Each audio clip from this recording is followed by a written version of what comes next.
Bonjour tout le monde, bienvenue dans La Zone Level Up. L'épisode de cette semaine est présenté par l'agence Casca. L'agence Casca est une entreprise de marketing 360 qui s'occupe de tout le marketing de ton entreprise, que ce soit la création de logos, de branding, de sites web, ton marketing numérique, ton marketing traditionnel, l'imprimerie, les objets promotionnels, tout ce que ton entreprise a besoin. Si tu peux le rêver, Casca peut le réaliser. Cette semaine, épisode très, très, très cher à mon cœur parce qu'on va parler d'estime de soi. En fait, on va parler vraiment de l'ultime niveau d'estime de toi. Mon nom est Eric Guitard, puis on part ça maintenant. La zone, c'est pour toi. Que tu sois entrepreneur ou parent. Si tu as conscience que le mindset, la confiance en soi et l'estime de soi sont essentiels à ton succès, ben, la zone est là pour toi. À chaque semaine, on va parler entrepreneuriat, mindset, leadership et succès. Je te remercie de passer ce beau temps avec moi. C'est parti! All right. Ça fait quand même plusieurs épisodes que je parle d'estime de soi. Puis, ben, cette semaine, j'écoutais le podcast d'Ed Marlette. Encore, tu vas me dire, j'en parle souvent parce que c'est de loin mon podcast préféré. J'écoute dès que je suis sur la route. Puis, l'invité qui est là cette semaine, c'est un spécialiste des relations de couple, mais là, ça a débordé vraiment solide, beaucoup plus loin que dans la relation de couple, mais bien dans la relation à soi-même. Parce qu'évidemment, tu as trois types de relations. Tu as la relation à la vie alentour, tu as la relation avec les autres et des relations avec toi-même. C'est de très loin la relation la plus importante parce que si la relation avec toi-même ne fonctionne pas, ben c'est très difficile d'avoir des bonnes relations avec les autres et d'avoir une bonne relation à la vie en général.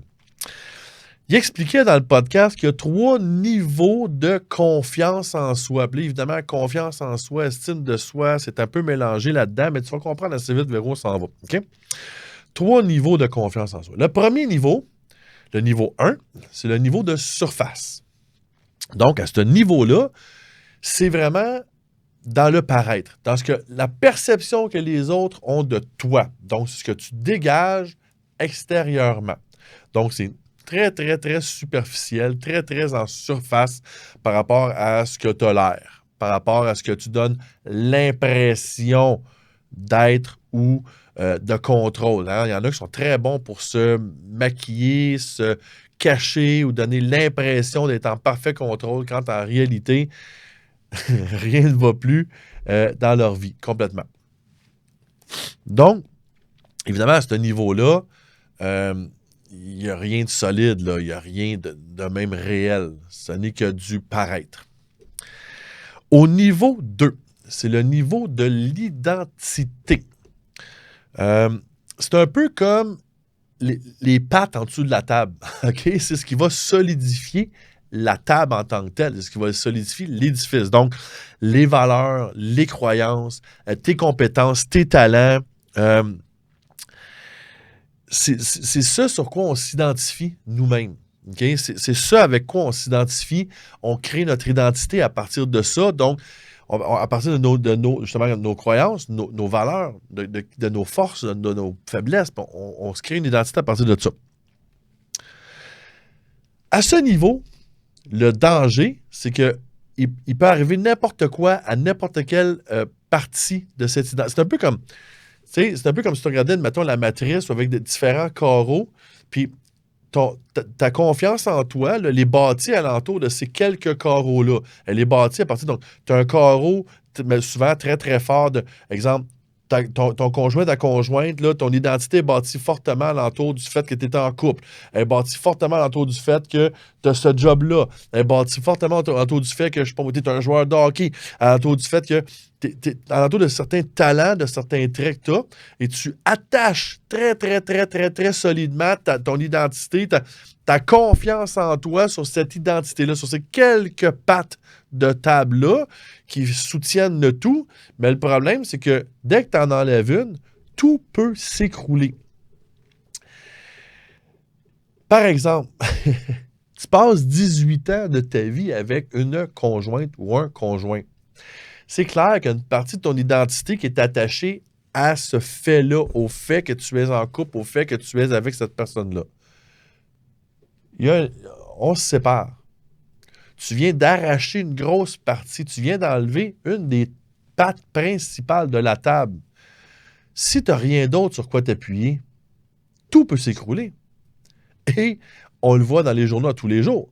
Des gens avec qui toute la confiance, tout s'effondre. Pourquoi? Parce que leur table avait une patte. Puis c'était la patte de la conjointe ou du conjoint. OK? Même chose avec ta job. Si toute ta confiance, ton identité est bâtie alentour de ta job, si tu perds ta job, tu fais quoi? Tu viens de perdre toute ton identité. Ça, moi, je l'ai vécu quand j'ai quitté l'enseignement. Là, j'ai eu une crise identitaire assez forte parce qu'effectivement, une grande partie de ma confiance était attachée à cette identité du prof. Puis quand j'ai perdu ça dans ma vie, wow! All right? Là, je le vis avec justement la séparation après 18 ans. Wow, tu sais, une grosse partie de mon identité est attachée à ça. Puis je le vois, là, ça m'ébranle. Mais plus tu réussis à bâtir plusieurs pattes solides, moins tu vas être ébranlé. En tout cas, plus tu as de chances de rester debout. Plus tu as de chances que la table reste debout. Fait que là, quand tu enlèves une grosse patte, tu en as d'autres pattes sur lesquelles t'appuyer parce que ton identité, dans le fond, ta confiance est bâtie sur plusieurs points identitaires forts.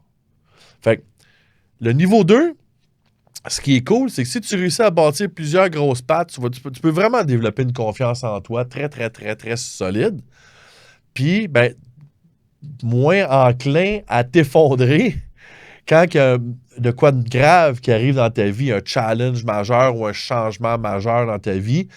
Puis là, ben, si tu perds justement une de ces pattes-là, tout ne va pas avoir tendance à s'écrouler parce que tout dépendait de cette patte-là. Ça, c'est le niveau 2. Au niveau 3, le niveau ultime. Puis c'est là que moi, c'est venu me chercher dans mes croyances. Tu sais, j'ai beaucoup d'épisodes de mon podcast qui tournent alentour de l'identité, qui tournent alentour de bâtir une identité forte. Puis là, j'ai réalisé que tout ce que ces épisodes-là portaient sur le niveau 2. Ben, le niveau ultime, c'est le niveau 3. Le niveau du core, du noyau, du cœur. C'est quoi ça, ce niveau ultime-là du cœur? C'est l'acceptation totale de qui tu es.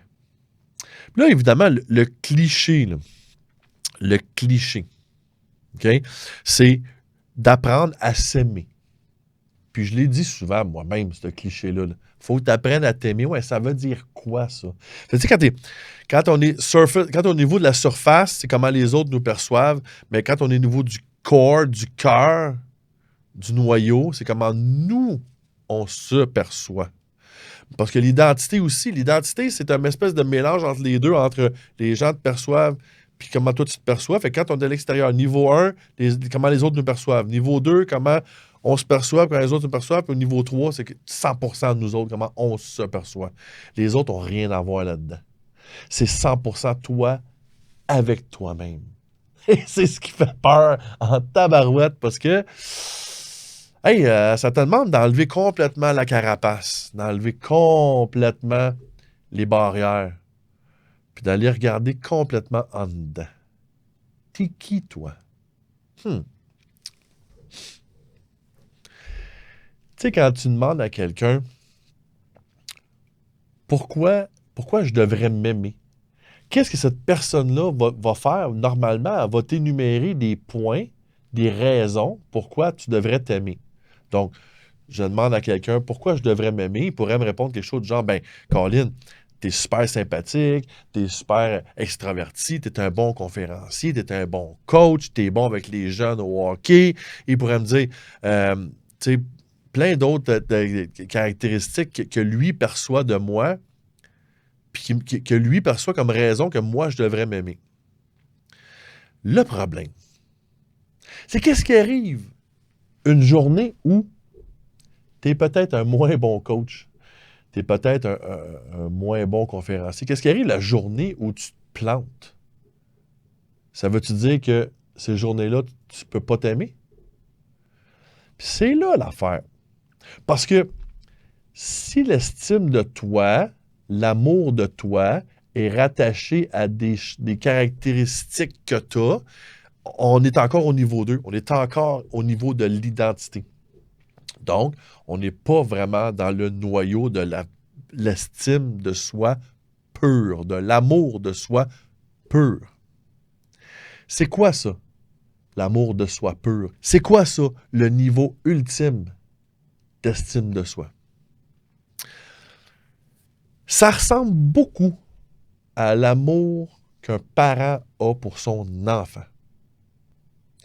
Un bon parent, je vais dire, OK, je suis d'accord, c'est pas tout le temps 100% du cas. Mais en réalité, moi, là, si tu me demandes pourquoi j'aime mes enfants, là, ma réponse est c'est parce que c'est mes enfants, hostie, voyons donc, c'est même pas une question. C'est même pas une question. J'ai un amour pur pour mes enfants. Mais le niveau ultime, là, le niveau du noyau du corps, c'est que tu dois t'aimer comme tu aimes tes enfants pour ceux qui ont des enfants. Ceux qui n'ont pas d'enfants, là, peut-être que tu as un chien. Là, je ne veux pas comparer les enfants avec les chiens, mais pour la plupart des maîtres de chiens que je connais, ils aiment leur chien autant, avec la même pureté. Tu sais, des fois, peut-être que ton chien, il est laid, sans bon sens, il est vraiment affreux. Là. Mais tu l'aimes, ce petit de chien-là. Tu l'aimes, puis ça te passerait jamais dans l'esprit de t'en débarrasser. C'est un amour pur, inconditionnel face à cette bête-là. Ben, c'est exactement le même regard que tu dois avoir sur toi-même. Un amour pur, inconditionnel sur toi. Pourquoi tu t'aimes? Ben, Colin, parce que c'est moi, hostie. Voyons donc. Il n'y a pas d'autre raison valable. Parce que c'est moi. Parce que je suis moi unique. On est 7 milliards de cabochons sur la planète Terre.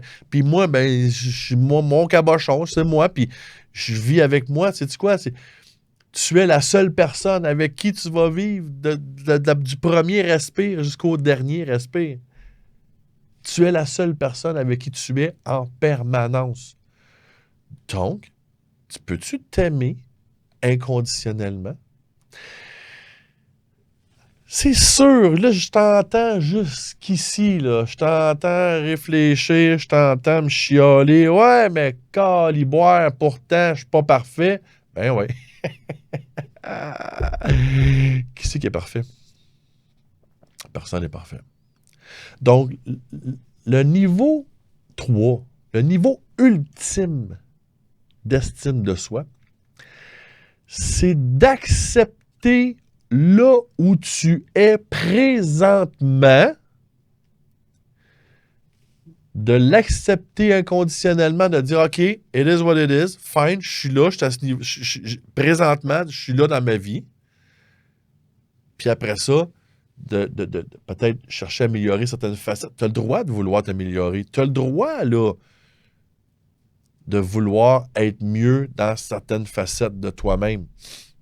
Mais tu ne seras jamais mieux si tu n'apprécies pas d'abord et avant tout le niveau où tu es présentement.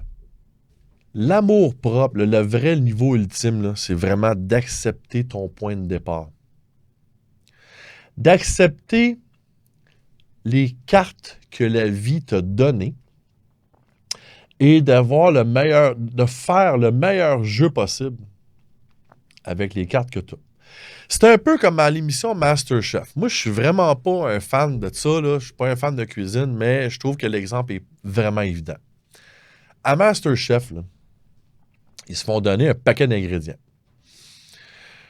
Il y a quelqu'un qui se fait donner un beau filet de poisson, un beau filet de saumon. Fine. Tu es peut-être capable de faire un méchant bon plat avec un filet de saumon. Mais l'autre à côté qui se fait donner un morceau de boudin, il doit être capable de faire le meilleur repas possible avec son foutu morceau de boudin. Même s'il n'aime pas le boudin. L'idée là-dedans, là, c'est que tu te fais donner des ingrédients de départ. Puis tu dois faire le meilleur plat possible à partir de ces ingrédients-là. le niveau ultime d'estime de soi, c'est d'accepter le jeu, les cartes, les ingrédients qu'on s'est fait donner et non pas, et d'oublier ceux qu'on s'est pas fait donner. Puis c'est ça le foutu problème qu'on vit présentement. C'est qu'au lieu de regarder le jeu que tu as, tu passes ton temps à regarder le jeu que les autres ont, puis à te dire, ah, Colin, hey, moi, là, si j'avais cet ingrédient-là, ma vie serait bien plus belle. Moi, là, si j'avais cette carte-là dans mon jeu, je serais un bien meilleur joueur. Fuck it. C'est pas vrai. C'est pas vrai pantoute. Le pire, là, c'est que l'autre personne en avant de toi, là, elle dit la même chose de toi. Elle te regarde en disant, ah, mon Dieu, hey, si j'avais cet ingrédient-là, moi, dans mon jeu, je pourrais faire un bien meilleure recette. Tabarouette. Arrêtez de regarder ce que les autres ont comme main. Commence par regarder toi, là. Tu joues aux cartes, là. Tu te fais donner une main. Hein, c'est cette main-là que tu as, là. Maintenant, comment tu peux prendre cette main-là? Comment tu peux prendre les ingrédients que tu te fais donner dans ta boîte pour te dire, hey, quel, quel festin je peux faire, quel chef-d'œuvre je peux faire à partir de ces ingrédients-là? C'est ça le niveau ultime d'estime de soi. Finalement, là, tu sais, dans le fond, là, t'as juste une job à faire. Une job à faire dans la vie, puis c'est d'apprendre à t'aimer toi, à t'accepter toi, puis de te rendre toi heureux. Pas les autres. Laisse faire les autres. Regarde toi, là. C'est quoi tes forces, tes talents? C'est quoi que la vie t'a donné comme un ingrédient, comme jeu, comme carte? Regarde, prends l'exemple que tu veux, c'est pas grave, m'en fous, là. Tu sais, est-ce que tu as des attributs physiques? Qu'est-ce que tu as comme attribut physique? En fait, ma question n'est pas bonne. C'est pas est-ce que tu as des attributs physiques? Tout le monde a des attributs physiques. C'est lesquels que tu as. Quels sont tes attributs intellectuels? Dans quoi tu es bon? Dans quoi tu es meilleur? C'est quoi ta personnalité? C'est quoi les valeurs qui te tiennent à cœur? Découvre qui tu es toi-même. OK? Un profil Nova, ça peut t'aider beaucoup à en découvrir des bouts. Mais tu sais, juste, Colin, essaye des affaires, essaye des sports, essaye de la musique, essaye de l'art, essaye d'écriture, essaye de l'art oral, essaye du théâtre, essaye 1000 affaires pour découvrir sont où tes forces, accepte tes forces, laisse faire ce que tu n'as pas comme force, c'est bien correct. Encore une fois, on est 7 milliards sur la planète. Si on était tous pareils, hostie, ça serait plate. Ça serait vraiment plate. Maintenant, toi, là, quel est le chef-d'œuvre qui sommeille en toi à partir de tes ingrédients, à partir de ce que tu as, toi, dans ta boîte à ingrédients? Qu'est-ce que tu peux bâtir comme recette, comme véritable chef-d'œuvre culinaire à partir de tes ingrédients? Fait que c'est ça le niveau ultime. C'est de découvrir qui l'on est, d'accepter sans condition qui l'on est, de laisser faire ce qu'on souhaiterait avoir, ce qu'on aurait aimé avoir. Laisse faire. C'est pas, regarde, c'est pas de même que la vie t'a créé. Là. La vie t'a créé avec tes forces à toi, tes talents à toi. Puis découvre ton why à partir de là. Puis laisse faire le reste. Là. Arrête de te comparer. Arrête de comparer aux autres. C'est ça qui tue l'estime de soi.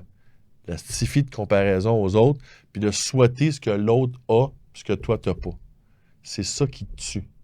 Puis, en 2024, ben, c'est vraiment la maladie numéro 1. Les médias sociaux créent tellement de comparaisons. On a tellement de façons différentes de se comparer aux autres. C'est complètement insane. Ramène-toi à toi, accepte-toi comme qui tu es, aime-toi comme tu aimes ton chien ou comme tu aimes ton enfant, aime-toi inconditionnellement, accepte ton point de départ, accepte ta main de départ, accepte les ingrédients que tu as, puis fais-nous donc un chef-d'œuvre à partir de là. S'il y a quoi que ce soit dans l'épisode d'aujourd'hui qui te fait triper, qui te fait vibrer, là, s'il te plaît, là, OK? Là, prends 10 secondes. Fais juste cliquer transfert, envoie ça à une personne que t'aimes. Une personne que t'aimes. Ton conjoint, ta conjointe, ton ado, ton meilleur ami, ta meilleure amie, peu importe. Envoie ça à une personne que t'aimes. De un, ce message-là, peut-être qu'il peut faire une différence dans sa vie. De deux, tu vas simplement redonner cette énergie d'amour dans l'univers qui va te leur donner, toi, fois 100. On va mettre les likes, les thumbs up, les étoiles, peu importe le système de ranking de la plateforme que tu utilises. Abonne-toi à la chaîne YouTube dans laquelle tu écoutes cet épisode pour recevoir les alertes de nouveaux épisodes à chaque semaine. Mon nom est Éric Guittard, puis on se revoit la semaine prochaine. Merci beaucoup tout le monde. Salut. Si le contenu de ce podcast t'a interpellé, si le contenu t'a intéressé ou si tu crois que le contenu pourrait intéresser ou interpeller quelqu'un que tu aimes, s'il vous plaît, partage ce podcast. Va indiquer les thumbs up, les étoiles ou peu importe le système de ranking de la plateforme que tu utilises. C'est comme ça que tu peux m'aider. Merci beaucoup d'avoir passé ce temps avec moi et passe une super de belle semaine.